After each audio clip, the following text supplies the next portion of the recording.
Glad you could join us. Today we will have Lee Markum presenting modern SQL Server features that make life better, because who doesn't want their life better? I think everyone has had at least one point, if not daily, where they had to address the dreaded production is slow statement without a qualifier of what is meant by slow. So we really appreciate this session today. Thanks, Lee. We will be having a Q&A throughout the presentation. Just a note, this session is recorded and will be uploaded to our YouTube channel in the next few days. And with that, I will let you take it away, Lee. Okay. Thank you very much. I appreciate the invite to speak. And so we are going to talk about modern SQL Server features that make life easier or better. And again, I really appreciate the opportunity and the invitation to come talk to the group there in Kansas City, Missouri. Fun fact, I actually used to live in Gladstone, which is north of North Kansas City or Kansas City North. I don't remember. It's very technical. People are very specific about how to refer to that area, and I don't remember how that works anymore. But anyway, I'm familiar with the Kansas City, Missouri area, so it's nice to be able to speak to some folks there and from wherever you're watching. Just a little bit about me. I've been in IT for about 16 years now, which seems pretty unreal to me. I never really intended to be in IT. I fell into it through some interest that I had. I'm a very curious person, and that led me to managing some software at a company many years ago, and discovered that there was this thing called a database under there, and learned about SQL Server, and that was my entry into SQL Server, mostly through reporting services initially, and then moved on into database administration. So I'm happy to entertain questions after. If you want to email me, or you can look at the blog, you can reach me on LinkedIn, Twitter, Threads. I'm pretty easy to find with my name. So I want to set some expectations. SQL Server is a massive product, so we can't go in depth into any one feature. In fact, most of the features I'm going to talk about could be full-length presentations by themselves. So the idea here is to just give you, this is like a tasting of SQL Server. We're at a buffet. We're going to taste some different features briefly to see what are they like, what can they do for us. I'm also only going to look at the database engine because I'm not a person who works with integration services, reporting services, analysis services. That's not where my specialty is. I know some things about those, but that's not where my specialty is. I'm sure they've had a lot of great improvements. We're just not going to be able to talk about those. Even within the database engine itself, there are a lot of features I could choose from. So if we don't talk about your favorite feature, it's because I had to make some choices and maybe your feature got left out. So my apologies if that is the case.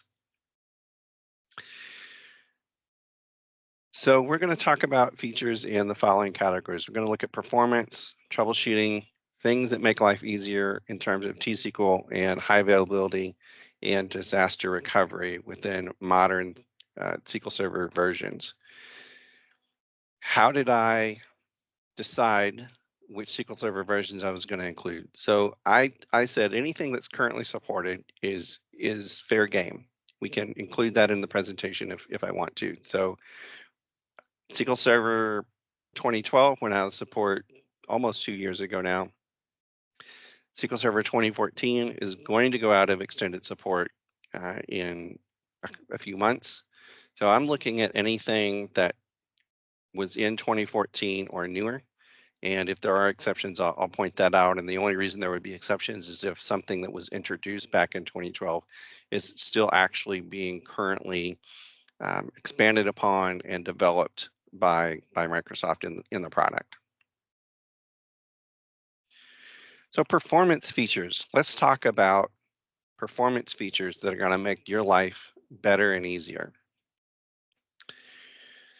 Intelligent query processing is a collection of features that have really been going on since probably even 2014 or 16. This particular slide shows features in 17, 19, and 2022, and this is the current feature set right now for performance features inside intelligent query processing.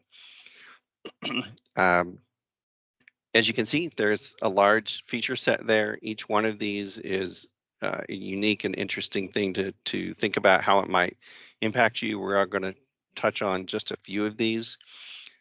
This is a different way of viewing the same information or similar information. Intelligent query performance or intelligent query processing will cover things like interleave execution for multi-statement table variable functions or table value functions, memory grant feedback, degree of parallelism feedback, and some other things that we're definitely going to talk about in the next few slides. So what is memory grant feedback? Well, this is a feature that came up in SQL Server 2017.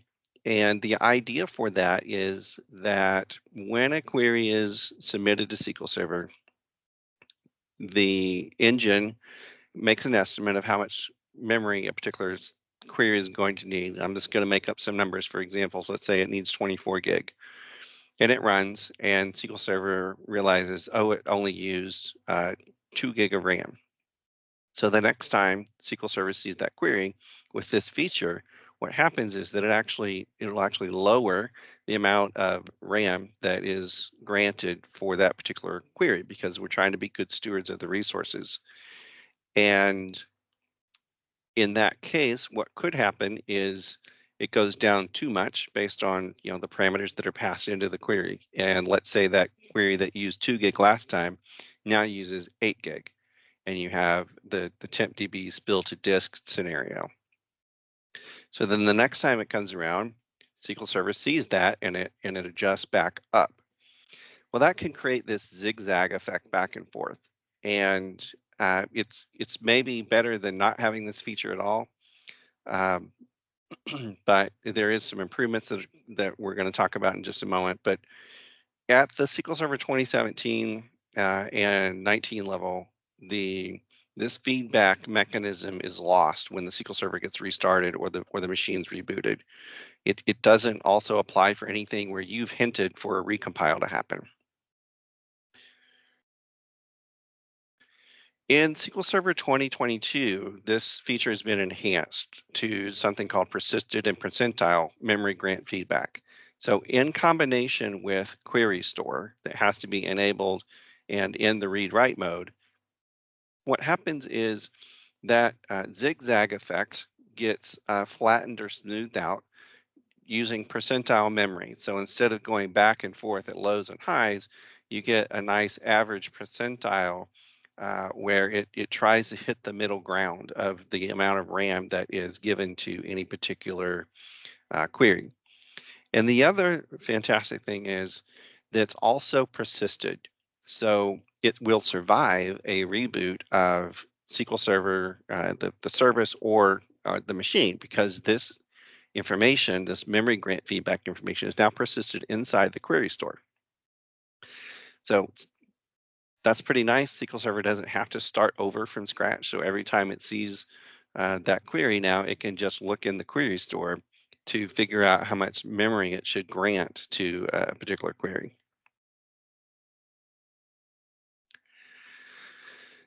The next performance feature that I really am a pretty big fan of is degree of parallelism feedback. Again, this is a SQL Server 2022 feature. You do have to be all the way up to SQL Server 2022 compatibility level in order for this to work. And only verified feedback is persisted, and I'll explain what that means in just a moment. So what this does is, if let's say you have a machine that has 32 cores and a single NUMA node, you would have that machine in the max stop would be set to 8. So when a query does go parallel, it's going to use 8 cores.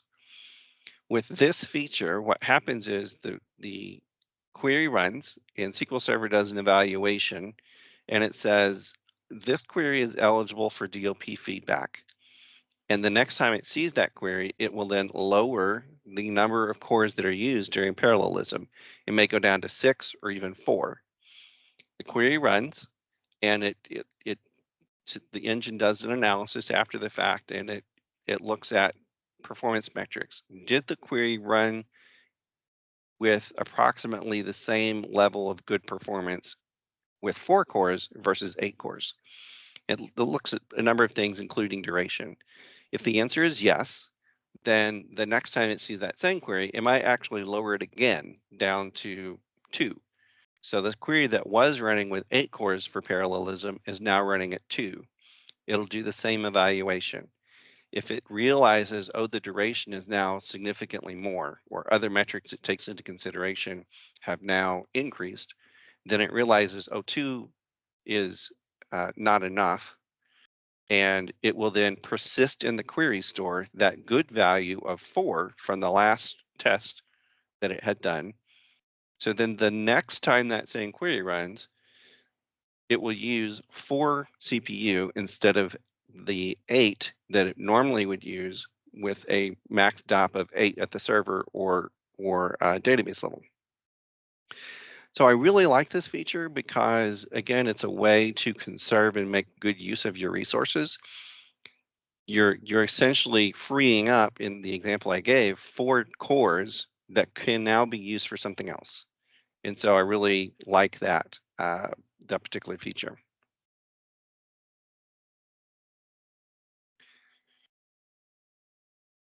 There's also a feature called cardinality estimation feedback. This is also in SQL Server 2022.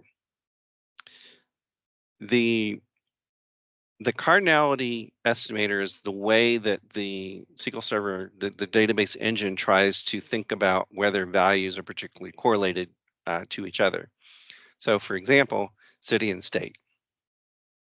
And I'll use a good example that's relevant for your area or the area that the group is in. There's a Kansas City, Missouri, and a Kansas City, Kansas. And SQL Server wouldn't necessarily make a correlation between the city and the state in using the normal way that it determines cardinality, or the number of rows, or the uniqueness of rows that it thinks it's going to get back. But with CE feedback, it will actually, review actual versus estimated rows and determine if the assumption it's making is incorrect or could be incorrect. If that assumption then seems like it's going to be incorrect, then it could flip to the new cardinality estimation, which would then say, yes, the logic would switch to, yes, there is a correlation between city and state. It will then do some testing and look at query plans and decide whether it's going to keep that new CE model or not. And then that information is then stored in Query Store. So this is a way that the SQL Server database engine is just trying to find the best plan it can for a particular query.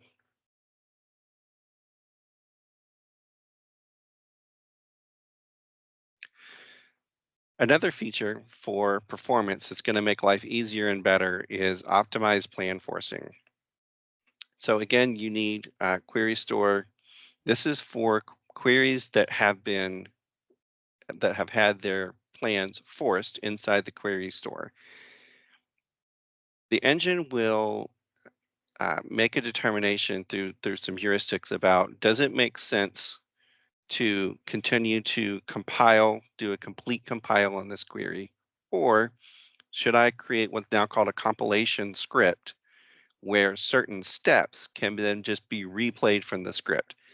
The engine is asking itself which thing is cheaper to do. And the idea here is to just reduce the overhead that's involved in query compilation. And you can actually see the queries that are affected by this using a query like this that's on the screen, where you're looking at the query store plan, sys.querystore query, and the query text. And you're going to look for where the plan, the has compile replay script equals 1. And so then you can actually see the text of the queries that are benefiting from having this replay compilation script available to it.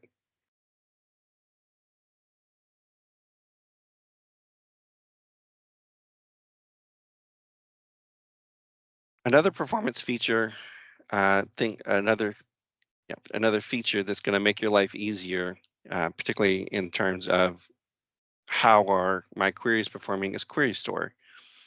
And even though Query Store has been out since SQL Server 2016, there are a lot of people who just really don't know anything about Query Store yet.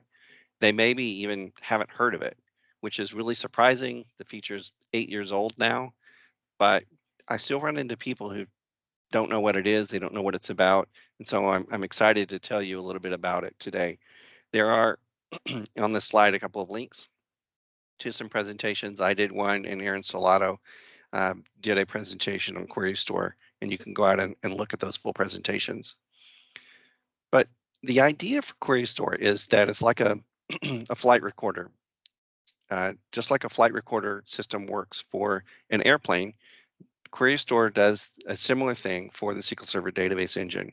It's going to store runtime performance metrics for things like CPU, duration, logical reads, and a whole bunch of other things that you can then use to see how is my query really performing, not both in this specific time and then over time.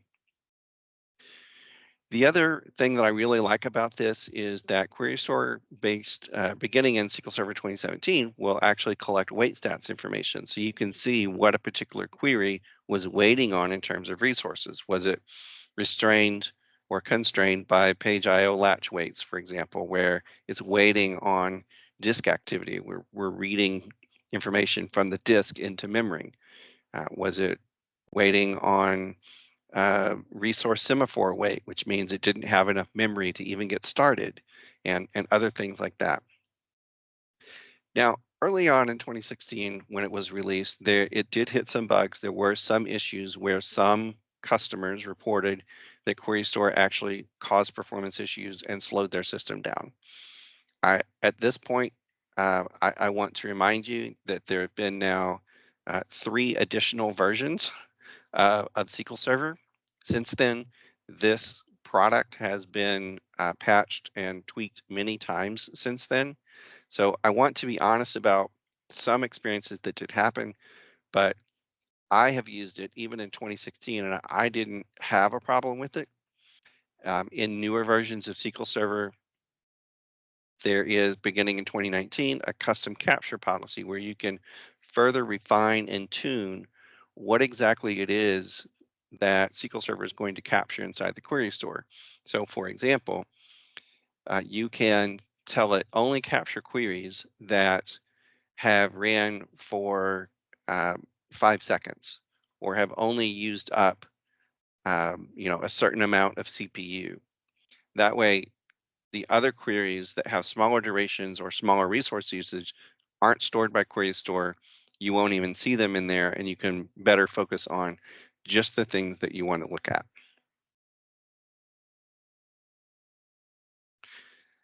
Query Store is something that's enabled at the database level. It does store query plans and, as I mentioned, other related performance metrics. You can also do things like detect regression. There's a regression report in there that will show you queries that have now done more poorly over time.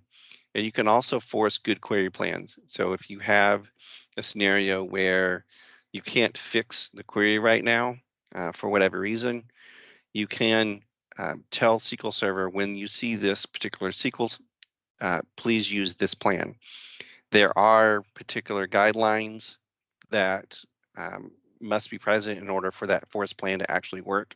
So I just want to point out, you could force a plan, and because of varying circumstances, SQL Server at various runs of that text may not force that plan. But overall, it's a good stopgap measure to get you to a more stable performance scenario until you can work on the SQL itself to try to improve things.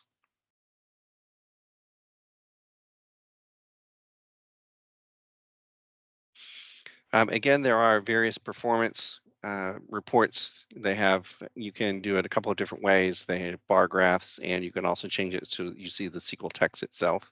So if you know the text that you're looking for, you can align it so that you can see the text of the query itself and visually go right to whatever it is you're looking for. The other thing is that there are a couple of trace flags, 7745, and I believe also 7752. 7745 was created again to help performance because Query Store will hold in memory it'll hold in memory the information that it's gathering. And at usually, I think the default is 15 minutes. Every 15 minutes, it flushes down that information into the actual database and into the Query Store tables.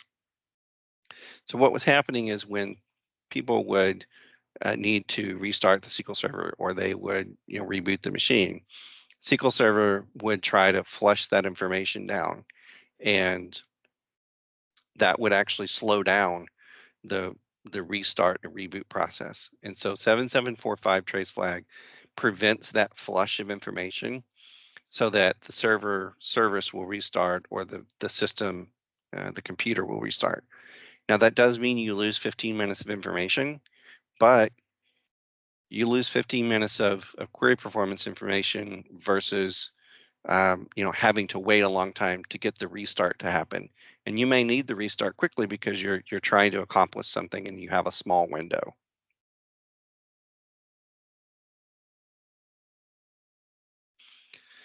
So I want to pause there. Are there any questions? We haven't had any come in yet. Okay. So troubleshooting features in modern SQL Server features, modern SQL Server. I think there are some things that are going to help in terms of troubleshooting when you get to newer versions of SQL Server. And one of those is the verbose truncation warnings. And this came out in SQL Server 2019.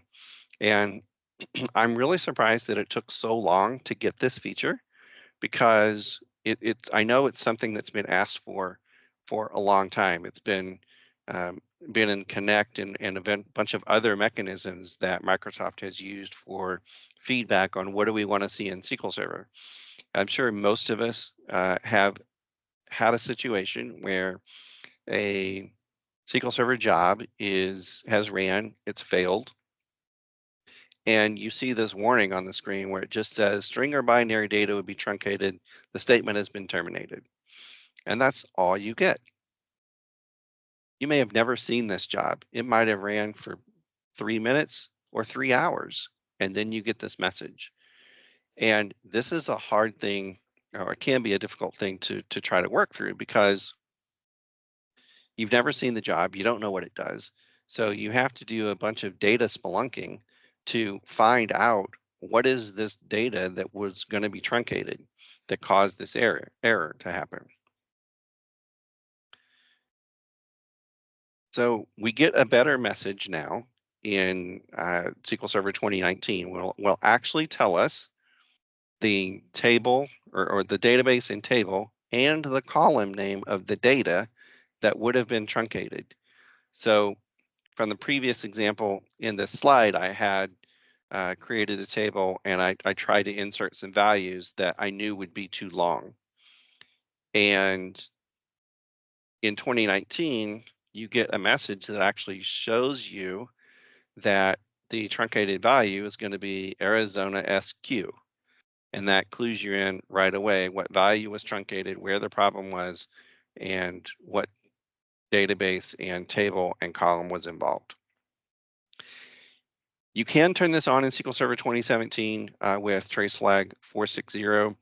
Once you're in 2019 and the database level compatibility is at 150, this is just on by default. So you don't need to do anything special in that case. I feel like can be a big time saver for people who have to troubleshoot what went wrong with particular processes, especially when you might not be familiar with them.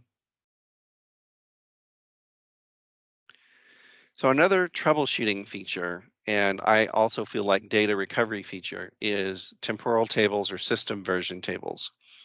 This came out in 2016, And what this is about is you have, your normal or source table, and then you have a history table. And you create a special start and end time range when you create this sort of table. And what how this feature works is that if you have a row, you have a row that you've changed, then the row that persisted at or was there at the moment that the transaction started gets moved down into the history table. And the start and end range for that row is put into the history table. The start and end range dates tell you when this particular row was valid. And so it works a lot like a table with triggers. It can be a replacement for triggers as a means of like change tracking or trying to figure out what happened with your data over time.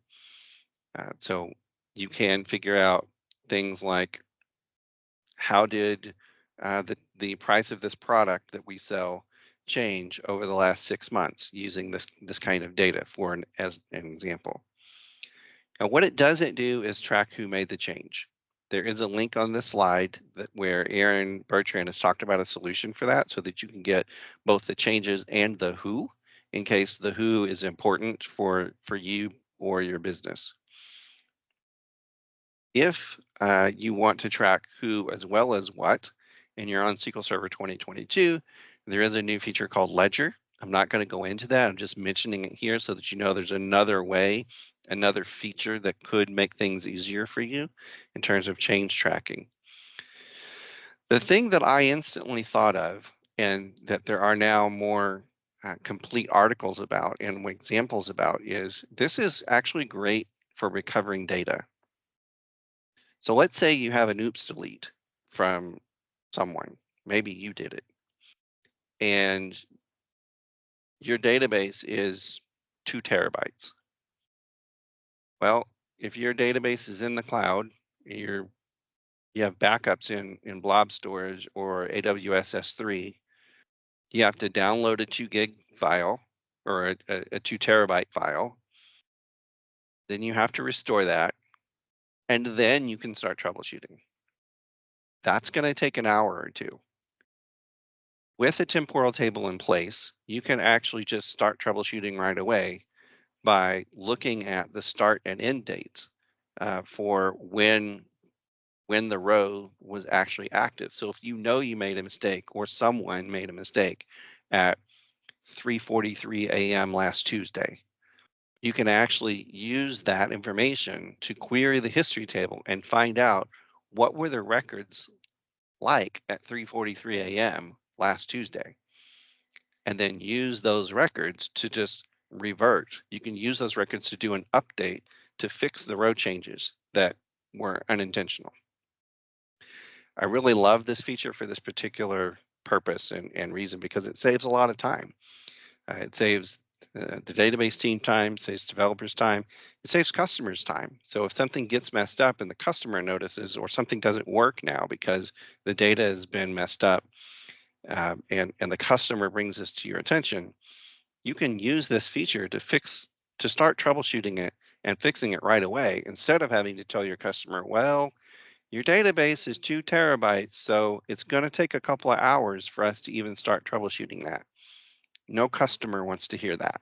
So I feel like this is a great way to short circuit that, save everybody a lot of time, and make customers happier about your ability to fix their problem.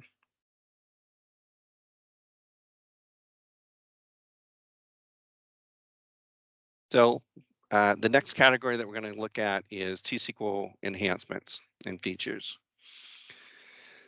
In Service Pack 1 for SQL Server 2016, I believe that was actually full of all kinds of things that we got.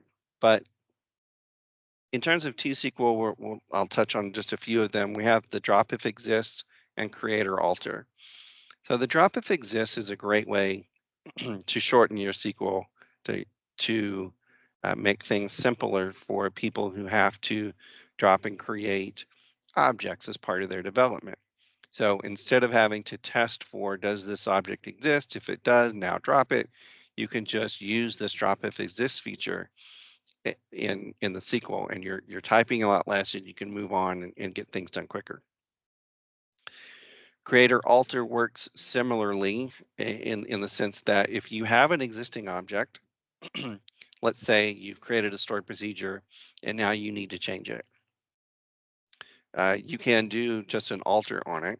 A lot of folks um, will do, will again test for the existence and then do an alter if it's there.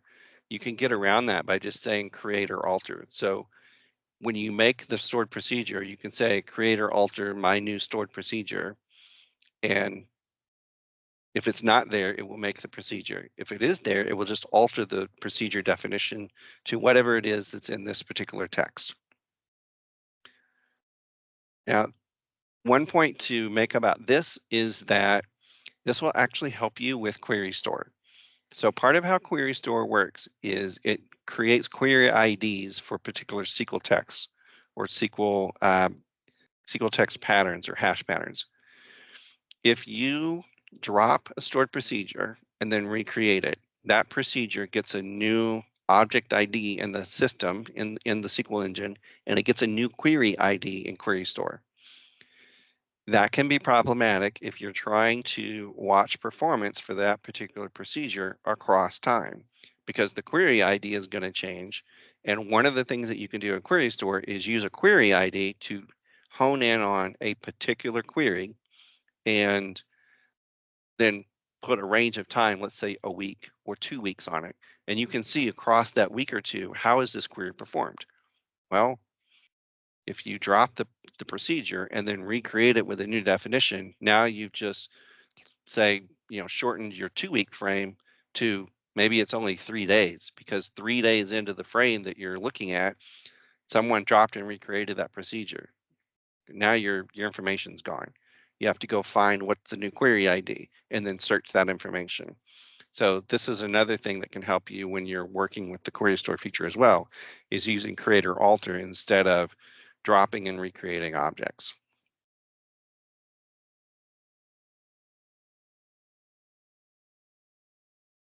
Several other things are available in terms of T-SQL features. The one thing I'm going to talk about at the moment is just the inline specification of clustered and non-clustered indexes, and that actually came about in 2014. A lot of people don't still aren't aware that you can do this sort of thing. So what this does is when you have a create table statement and you need to create a clustered primary key, a lot of times you'll do the create table, and then in a separate statement after, you'll do an alter table, add constraint, primary key on whatever. Well, you can actually do all of that within the create table statement using this particular inline specification for clustered indexes. It works for non-clustered indexes. I believe I tested this also with filtered indexes. You can do unique non-clustered indexes this way. So I really feel like in some ways it's a time saver. It makes your code a little neater because, instead of having, maybe 20 lines for your create table plus all the extra stuff for your indexes, you can put it all in one place and read right along with the create table statement. What are my indexes going to be? And I think initially this can be used because you don't always know what your indexes are going to be. Um, you're not going to use this for every index creation, obviously, but when you're creating a table, you know what your primary key is going to be, hopefully. You're at least in first normal form with the primary key. And you may also have an idea of how this table is going to be queried, and you can at least start with maybe one or two non-clustered indexes that you know are likely going to be helpful. So I feel like this is a good way to get the development off to a good start and to make the code shorter. Here's some others. Greatest least, generate series, which is similar to an identity column. There's string split, and there's also been a feature enhancement there with the enable ordinal enhancement turned on. So high availability and disaster recovery. There are some really interesting things in modern SQL Server that can make things better, make your life better and easier in terms of HA and DR. So high availability and disaster recovery is what you need if your computers happen to be in that house that is surrounded by water. Um, if your DR center is in there, you're in bad shape right now. You just need a way to make sure that your computers are on and your systems are up all the time. That's what high availability is. Disaster recovery is when my DR center is surrounded in water. Where else do I have computers that will run and work so that my business keeps running?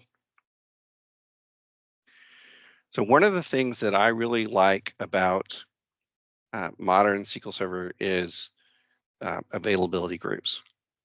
A lot of people have issues with them, and they've struggled with implementing them. They struggle with a number of things. This is a feature that came out in 2012. So it does break the rule that I mentioned at the very beginning, where I said I was focusing on features that came out and currently supported.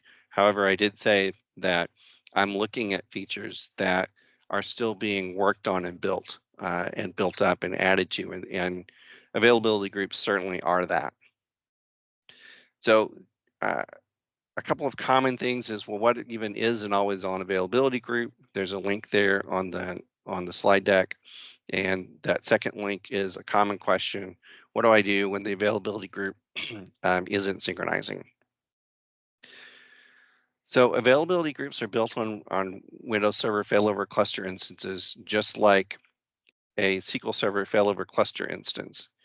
But the difference is that a key difference anyway, is that you don't have to have shared storage. Each of those nodes, we've got 5 nodes in that screenshot, each of those 5 nodes have their own storage in this case, but they're all working together to make sure that you have copies of the data across each node.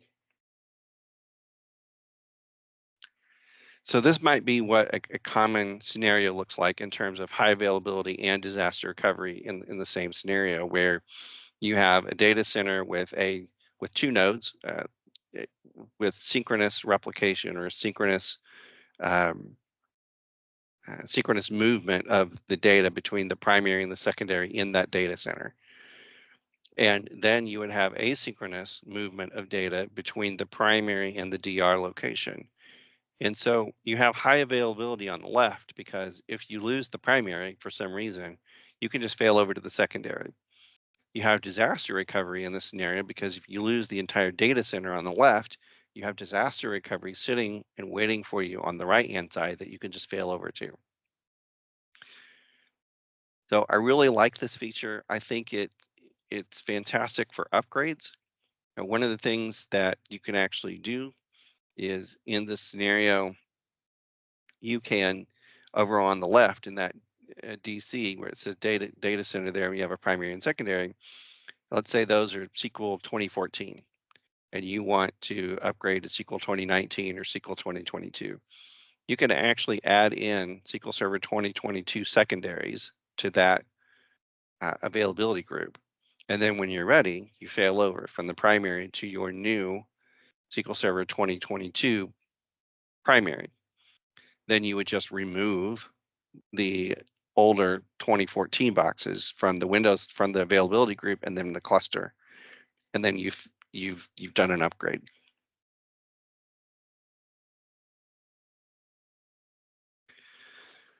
So here are some really positive things that I haven't already talked about that are good with availability groups. You get things like automatic page repair, for example. So if there's something on the primary that needs a page repair, it can grab a good copy from the secondary. You can actually do readable secondaries. So if you have a application that does a lot of reads, you can actually point that to the secondary and get that workload off of the primary using read-only routing. You can do it without the read-only routing or with it, either way. So there's a couple of different ways to implement that. In SQL Server 2022, you also get query store that's readable on the secondaries, and you also get contained availability groups in SQL Server 2022. And one of the things that you do have to think about when implementing availability groups is that you have to manage all the objects outside of the database. So logins and SQL agent jobs are the two big ones. If you add a login or a SQL agent job to the primary in an availability group, you have to make sure that that gets copied over to the secondary. Because if you don't do that and you fail over, your login and your job's not going to be there. With contained availability groups in SQL Server 2022, they have a mechanism now where that external object or that server level object problem is resolved.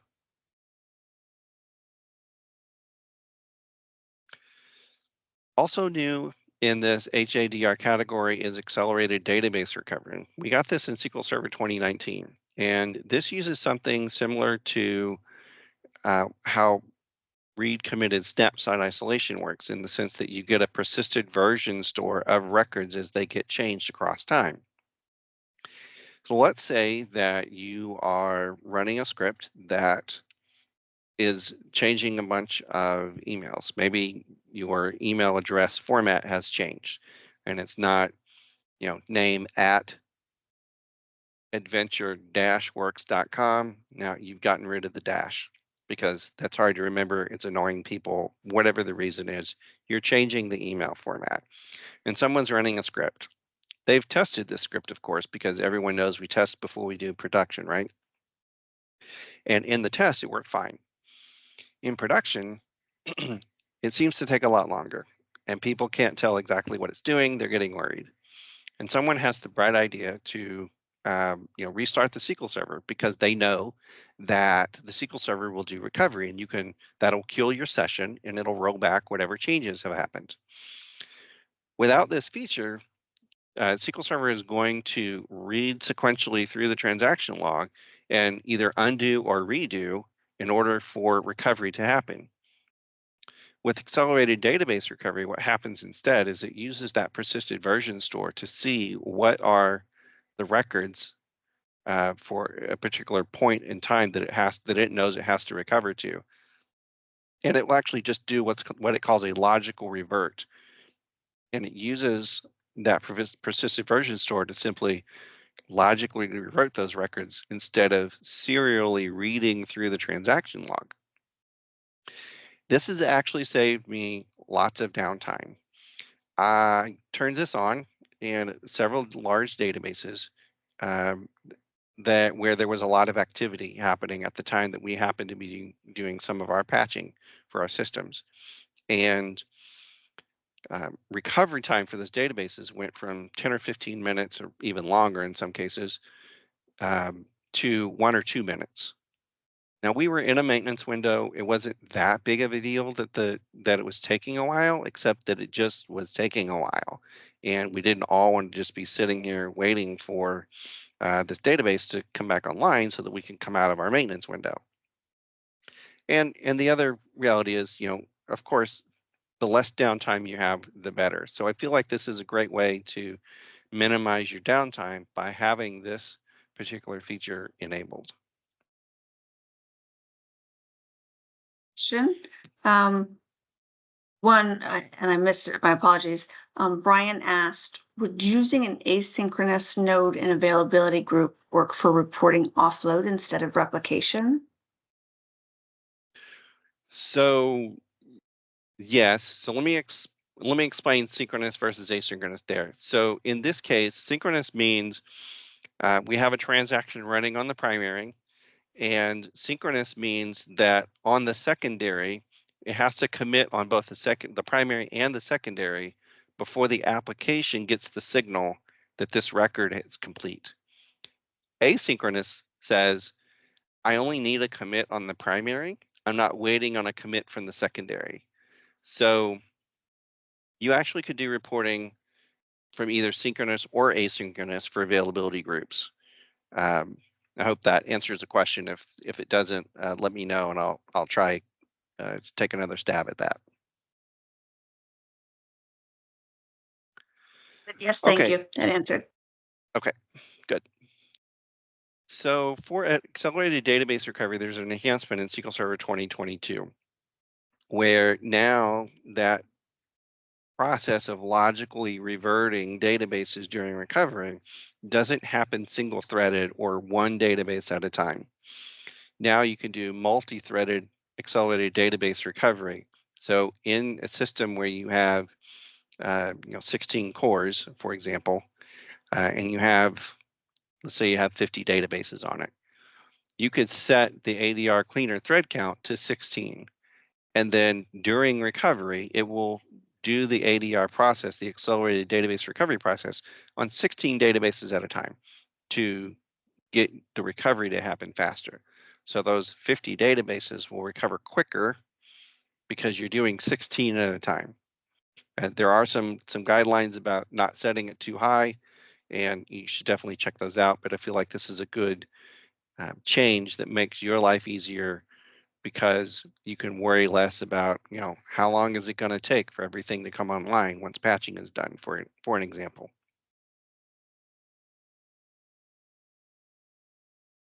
So here are some links about how can you actually find out some of this information on your own.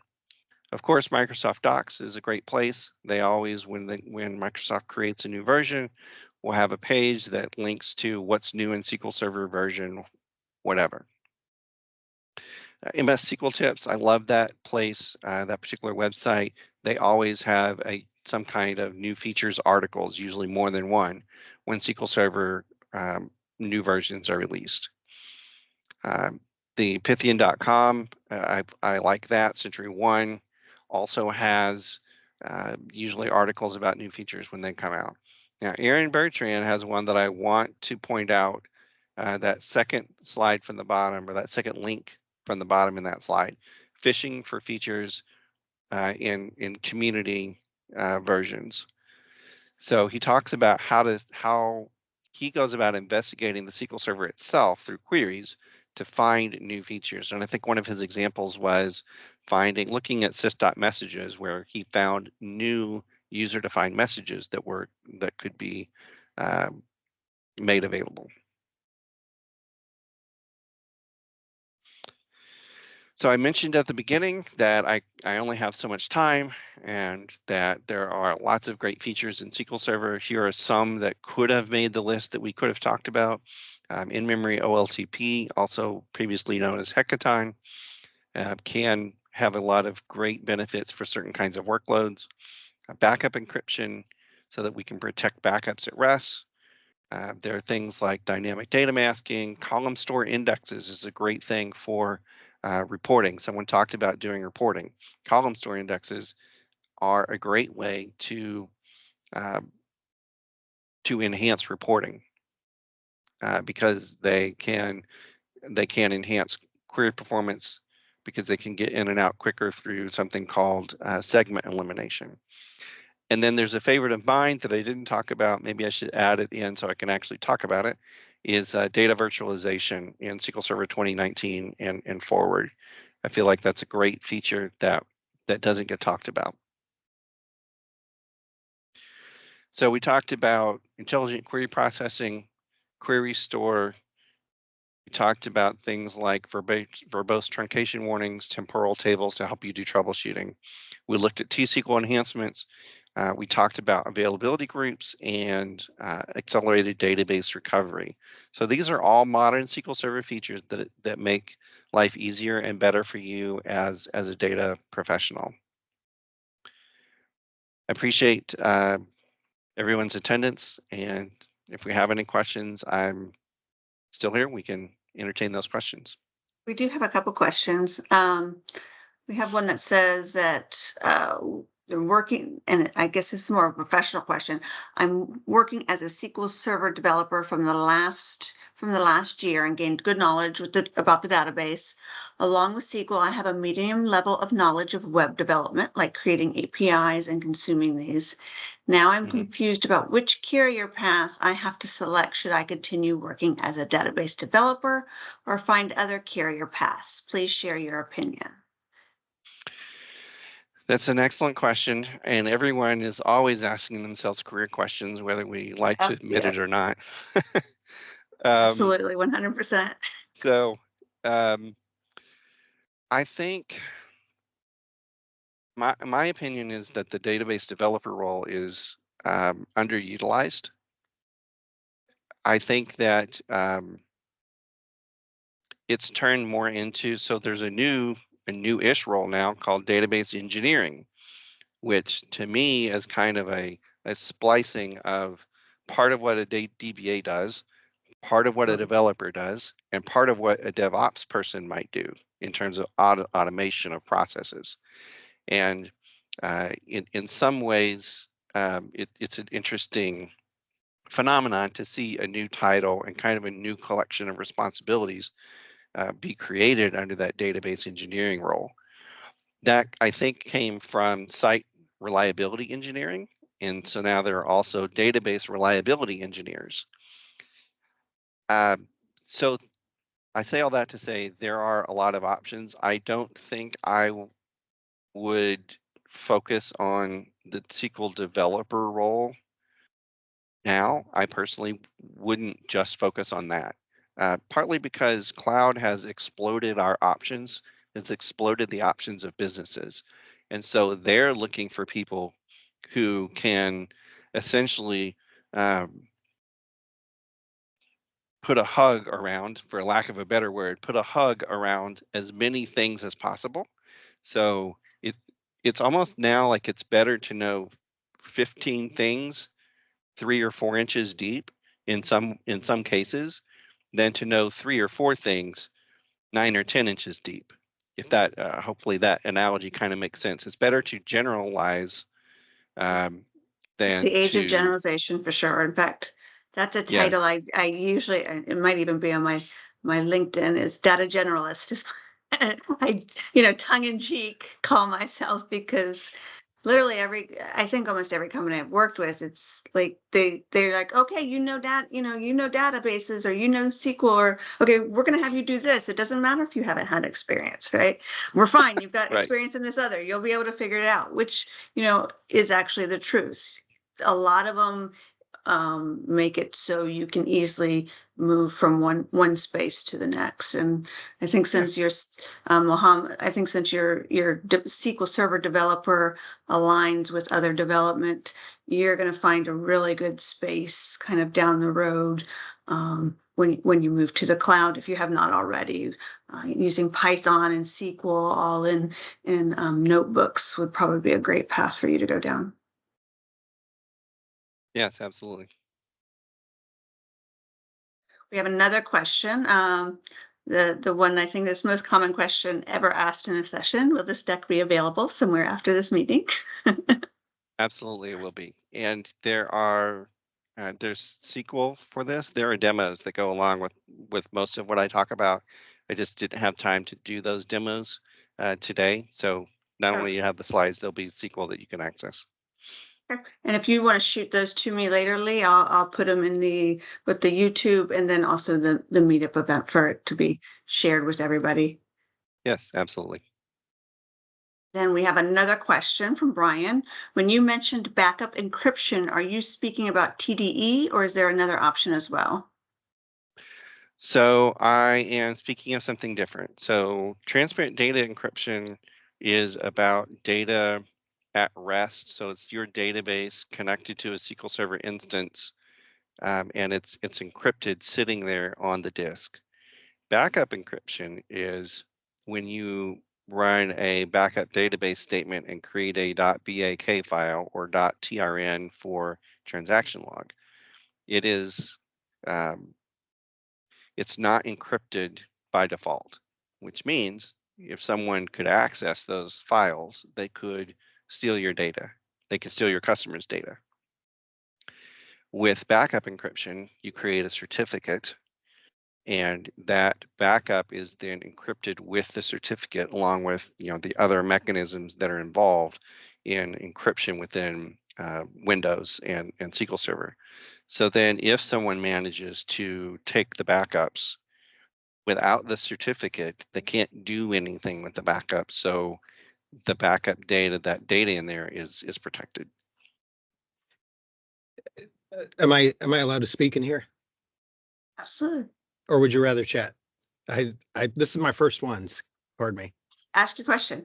Okay, so we run TDE, but you can't restore a backup from that has TDE on it without the encrypted certificate, right? Or without the certificate. And that's why Correct. I think we get backup encryption through that. But are you saying this is a way to get backup encryption without all the other overhead of TDE? Correct. They're two different things. You do, in order to restore a TDE-enabled database, you do have to restore the TDE certificates to your target SQL instance, and then you can restore that TDE-enabled database. Okay, thank you guys. I had a question, and I know some of these we won't necessarily even know the answer to, but I wanted to because I was thinking about it earlier. Why does the persistent version store? Why is that turned off by default, do you think? Because Microsoft has a policy of do no harm by default. So this is actually something Bob Ward talked about when he gives his presentations on SQL Server 2022, because someone asked him this question. They want you to investigate features and decide for yourself in a lot of cases whether it makes sense for you to use this feature or not. Because there could be some edge cases where turning something on wouldn't be advisable. So that's why certain things they choose to just leave it off, and it's for the customer, the Microsoft SQL Server user, to investigate and determine and decide whether or not it would be a good fit for their workload or not. There are some caveats about accelerated database recovery, so they want people to understand what those caveats can be.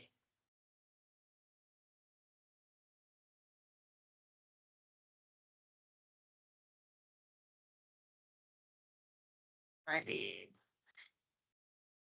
And then Mohan asked again, like, is a data engineer a good choice for a career switch from a database developer? I would say the answer to that is yes. In my opinion, yes, it's a good switch to make.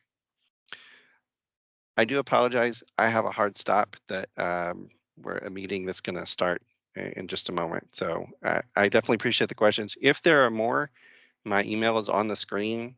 You can get me at Twitter, Threads, or LinkedIn. Happy to answer any additional questions. I appreciate the opportunity again, Christina, and to speak to everyone here. Thank you so much. A lot of great information and resources for us to explore further. We really appreciate you coming, Lee. All right, you're very welcome. Thanks, everyone. Bye-bye.